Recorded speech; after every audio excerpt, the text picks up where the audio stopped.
Idadi ya kura za hapana 0.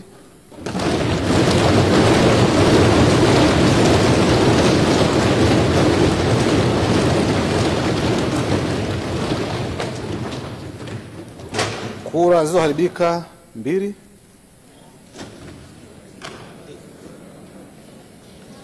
Kura za ndio 369.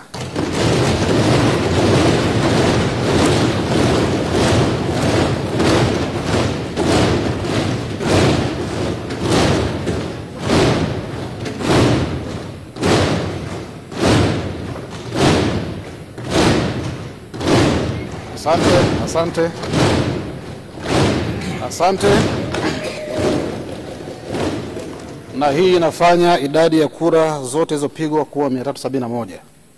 Hivyo Mheshimiwa Daktari Mwigulu Lameck Nchemba amethibitishwa na Bunge kuwa waziri mkuu kwa jumla ya kura 369.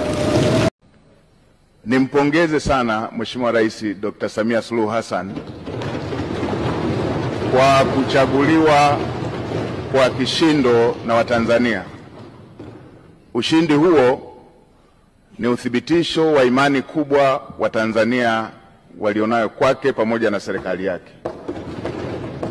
Mheshimiwa Spika, katika miaka 5 Daktari Samia Suluhu Hassan amejitambulisha kuwa ni rais anayetaka matokeo ya haraka yanayotatua matatizo ya Watanzania.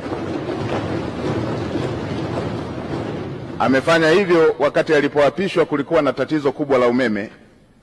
Aliweka jitihada kubwa za kukamilisha mradi mkubwa wa bwawa la Mwalimu Nyerere na kuachilia umeme ule ambao umemaliza kabisa tatizo la kukatika kwa umeme na kuipa nchi ziada ya umeme.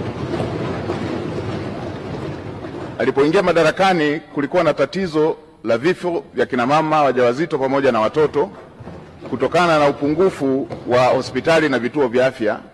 Katika kipindi kifupi amejenga zaidi ya hospitali 119 za wilaya, zaidi ya vituo vya afya 649 katika kata mbalimbali na zaidi ya zahanati 2800 kwa nchi nzima. Katika kipindi kifupi kulikuwa na shida ya shule pamoja na madarasa, na tulikuwa tukiona baadhi ya wanafunzi wakisomea chini ya miti. Katika kipindi kifupi amejenga shule mpya zaidi ya 2700 za msingi na amejenga zaidi ya shule 1300 za sekondari na madarasa zaidi ya 1097. Hivyo katika sekta zingine ikiwemo kununua CT scan hospitali zote za mikoa, MRI kwenye hospitali zote za kanda, pamoja na kununua mitambo ya kuchimbia maji kwenye kila mkoa na kila ukanda. Nitumie fursa hii pia kumpongeza Dr. Emmanuel Nchimbi kwa kuaminiwa na kuchaguliwa na Watanzania kuwa makamu wa rais. Tuna imani na utendaji wake na tunaamini kwamba atamsaidia Mheshimiwa Rais katika kutekeleza majukumu yake. Mheshimiwa Spika, nitumie fursa hii kukupongeza wewe mwenyewe kwa kuchaguliwa kwa kishindo kuwa Spika wa Bunge la Jamhuri ya Muungano wa Tanzania, Bunge la 13. Natambua nia yako thabiti ya kulifanya Bunge la 13 kuwa bunge la Watanzania.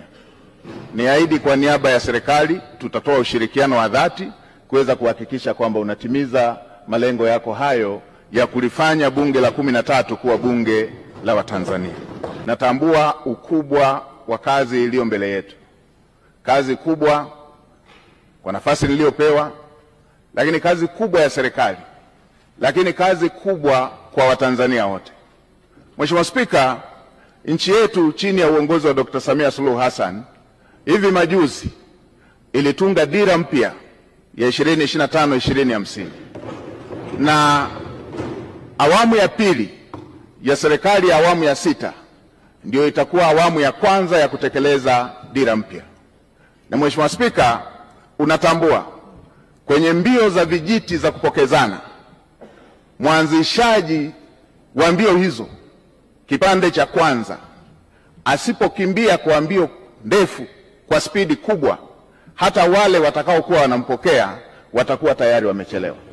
Sasa serikali ya awamu ya 6 kwa awamu ya pili ndiyo inaanzisha utekelezaji wa dira ya 2025-2050. Mheshimiwa Spika, dira hiyo imebeba matarajio na matumaini makubwa ya Watanzania.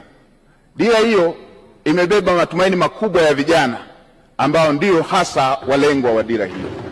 Mheshimiwa Spika, tuna kazi kubwa ya kuanza vizuri kwenye utekelezaji wa dira hiyo, huku tukimalizia viporo vilivyokuwa havijakamilika kwenye dira ya 2025. Mheshimiwa Spika, natambua pia ilani ya uchaguzi ya CCM ambayo imejumuisha masuala yote ambayo ni kero kwa Watanzania katika maeneo mbalimbali.